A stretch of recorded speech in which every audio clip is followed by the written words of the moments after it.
Are there really 14 types of narcissism? Well, today we're going to review all 14 distinct characteristics of each type. Hello, and welcome to our channel. By the end of this video, you will have a clear understanding of the various types of narcissism, their distinct characteristics, and near the end, we will provide a quiz where you can test your new knowledge to see if you can tell the difference between some of the types of narcissism, so stick around. The first thing is to look at narcissism as a trait in terms of how it affects your day-to-day life and ability to form relationships. When you do, there are two types of narcissism: adaptive, helpful, and maladaptive, unhelpful. Research from the National Library of Medicine suggests it could be more accurate to view narcissism as on a spectrum from less to more severe narcissistic traits. Let's see where each of the 14 types fits into this spectrum. In general, we can say that narcissism is closely tied to extreme self-focus, an inflated sense of self, and a strong desire for recognition and praise. Now let's jump right in with some of the more common types that are most recognizable and work our way through to types you may be less familiar with. The first one on our list is overt narcissism, also known as grandiose narcissism or agentic narcissism. Individuals with overt narcissism exhibit the following traits: an inflated sense of self-importance, a need for admiration, lack of empathy for others, belief in their superiority and entitlement to special treatment. Here's an example where a work colleague named Sarah, an overt narcissist, constantly dominates conversations at social gatherings. She interrupts others, dismisses their opinions, and always brings the topic back to herself. She talks loudly about her accomplishments, belittles others' achievements, and seeks validation from everyone present. Do you know someone like Sarah?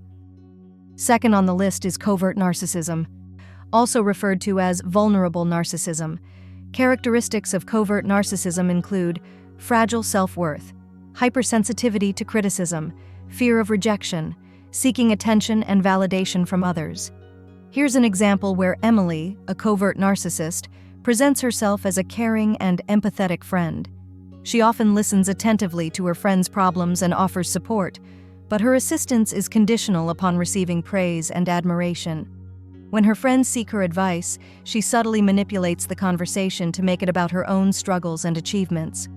Despite portraying herself as humble and selfless, Emily's actions reveal a pattern of seeking validation and admiration from those around her. Do you know someone like Emily? Number 3 is antagonistic narcissism. This type is marked by aggression, entitlement, a tendency to exploit others. As an example, let's say John is the manager of a sales team at a solar tech company. John is highly competitive and always seeks to one-up his colleagues. He takes credit for the team's successes, but blames others for any failures. John undermines his coworkers by subtly sabotaging their projects and dismissing their ideas in meetings. John exhibits zero-sum thinking and believes the sales team is either winning or losing each quarter. This causes him to behave aggressively towards his team members, often yelling at them during debates or talks. He refuses to accept any criticism and reacts defensively to even constructive feedback. John's narcissism is damaging both employee well-being and business results at the company. Number 4 are individuals with communal narcissism. They seek constant recognition and reassurance, display negative emotions, have a high sensitivity level, tend to be introverted. As an example, let's say Carol is known among her friends and colleagues for her selfless and charitable nature. She frequently volunteers at local shelters, organizes community events, and offers her time and resources to support various causes. Carol's social media is filled with posts about her philanthropic endeavors, and she often shares stories of the people she has helped. While her actions seem genuinely altruistic, Carol's communal narcissism becomes evident when she seeks constant validation and praise for her charitable acts. She expects public recognition for her contributions and often steers conversations toward her own benevolence. Despite her outward display of generosity, Carol's primary motivation is to be admired and revered for her communal efforts. Fifth on the list is malignant narcissism, a more aggressive type of narcissism and would rank very high on the spectrum scale. Malignant narcissism combines traits of both overt and covert narcissism. It includes traits like aggression, manipulation, malicious behavior, egocentricity, sadistic streaks, some levels of paranoia. As an example, Sophia, a socialite in an affluent community, presents herself as a philanthropic and influential figure. However, her behavior behind closed doors reveals traits of malignant narcissism. She uses her social status and charm to manipulate others and assert control over social circles. Sophia exhibits a complete disregard for the well-being of those around her and is quick to turn on individuals who do not meet her expectations. She engages in vindictive behavior, spreading rumors and using her influence to damage the reputations of those she perceives as threats to her social standing. Sophia's manipulative and callous actions have left a trail of broken relationships and emotional distress within her community. Number 6 is a person with hypervigilant narcissism. This is characterized by a constant underlying sense of vulnerability, leading to a defensive and preemptive stance in relationships. Individuals with this trait are hypersensitive to criticism, rejection, and perceived threats to their self-esteem, often displaying vigilant and defensive behaviors to protect their fragile self-image. At an art exhibition, a friend Julie becomes extremely agitated and defensive when a fellow artist offers constructive feedback on her latest piece. Despite the feedback being well-intentioned, Julie perceives it as a personal attack on her artistic abilities. In response, she launches into a preemptive tirade, criticizing the other artist's work and undermining their credibility. Julie's hypersensitivity and defensiveness lead to a strained relationship with her peers in the art community, as she struggles to accept any form of criticism or feedback, ultimately isolating herself from valuable professional connections.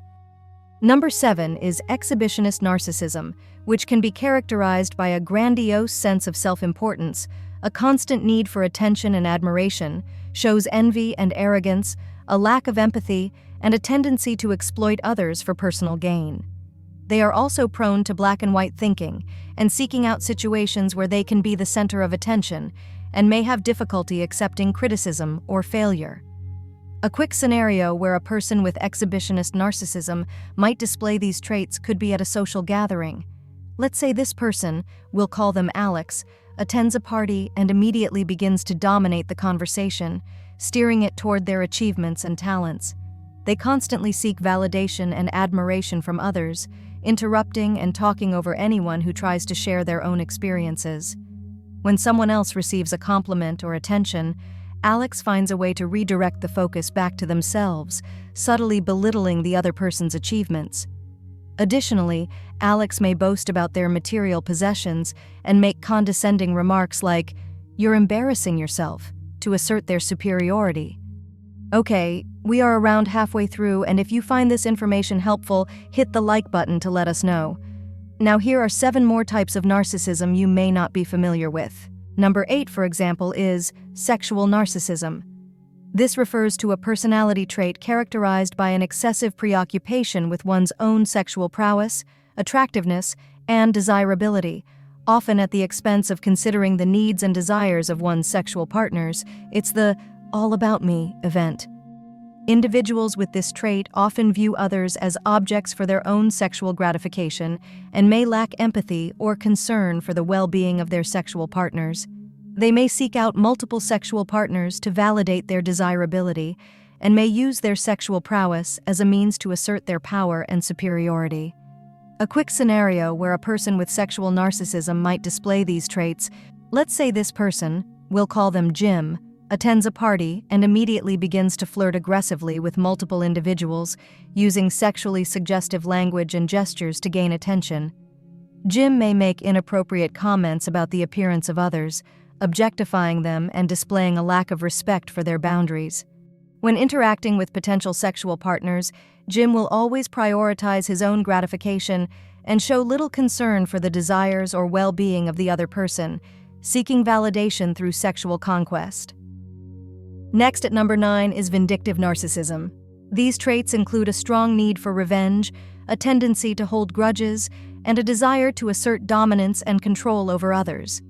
Individuals with this trait often exhibit a vindictive and vengeful nature, seeking retribution for perceived slights or insults. They may use manipulation, intimidation, and aggression to maintain power and control in their relationships, often displaying a lack of empathy and compassion for those they perceive as enemies. A quick scenario. John, a husband with vindictive narcissism, discovers evidence of his wife's infidelity. Instead of addressing the situation with empathy and seeking to understand the underlying issues in their relationship, John becomes consumed by a desire for revenge. He meticulously plans to publicly shame his wife and verbally abuses her, orchestrating a social media campaign to expose her infidelity, aiming to tarnish her reputation and humiliate her in front of their family and social circle. Furthermore, John manipulates the couple's financial assets, using his control over their resources to punish his wife for her actions. He threatens to cut off her access to their joint accounts and asserts his dominance by making her feel financially vulnerable. Rather than seeking a constructive resolution, John's vindictive nature drives him to escalate the situation, leaving little room for empathy or understanding. Okay, let's take a look at where these traits rank on our narcissist scale. Coming in at number 10 is somatic narcissism. This is characterized by a preoccupation with physical appearance and a strong reliance on external validation for self-worth. Individuals with this trait often prioritize their looks and use their physical attractiveness to gain admiration and attention from others. They may react strongly to criticism of their appearance and may exhibit a lack of empathy for others, particularly in relation to their own physical attributes. In a quick scenario, let's say this person, we'll call her Emily, attends a gathering and consistently draws attention to her physical appearance, making frequent comments about her own looks and seeking compliments from others. When someone else receives praise or attention, Emily subtly redirects the focus back to herself, emphasizing her physical attributes while downplaying others. Additionally, if someone were to make a critical comment about her appearance, Emily would react with extreme sensitivity, feeling deeply humiliated and responding with disdain or rage, as criticism of her looks triggers a significant narcissistic injury. Sitting at number 11 are cerebral narcissists, also known as intellectual narcissists, and are individuals who fulfill their narcissistic supply by being perceived as intelligent and well-read, and need to display one's intelligence to gain validation and power. Individuals with this trait often exhibit an intellectual confidence, a pretentious attitude, a lack of empathy, and an egocentric behavior. A quick scenario to explain cerebral narcissism better would be a friend named David who consistently seeks opportunities to showcase his intellectual prowess. During team meetings, David dominates discussions, dismissing the contributions of others and asserting his intellectual superiority. His interactions are marked by a lack of empathy, as he fails to consider the perspectives and contributions of his team members, viewing them as intellectually inferior. Okay, I'll make the last 3 quick but informative as they are equally important. At number 12 is spiritual narcissism, and it's characterized by a strong need for validation and recognition in the context of spiritual or religious pursuits. These people often exhibit the following characteristics: boasting about spiritual accomplishments, have attention-seeking behavior during religious gatherings, lack humility, require superficial validation for their spiritual beliefs, and may engage in behaviors that reinforce their sense of spiritual superiority. In a spiritual or religious gathering, a person with spiritual narcissism would consistently seek to showcase their spiritual accomplishments, emphasizing their spiritual experiences and downplaying the contributions of others. Number 13 is healthy narcissism, and it's hardly ever mentioned. This involves a balanced sense of self-worth and confidence without the harmful traits associated with narcissistic personality disorder. These traits include confidence and self-assuredness, respect for boundaries, and empathy and consideration for the feelings and perspectives of others, recognizing the importance of mutual respect and understanding in relationships. Alex confidently presents her ideas and contributions during team meetings in this scenario. She articulates her thoughts with conviction and pursues her goals with determination, drawing on her self-assuredness to navigate challenges. When collaborating with colleagues, Alex respects their boundaries and acknowledges their expertise, fostering a collaborative and respectful work environment. Additionally, she demonstrates empathy and consideration for her team members, recognizing their contributions and offering support when needed, thus maintaining healthy and mutually respectful relationships. Do we wish everyone could be like Alex? Hit the like button if you agree.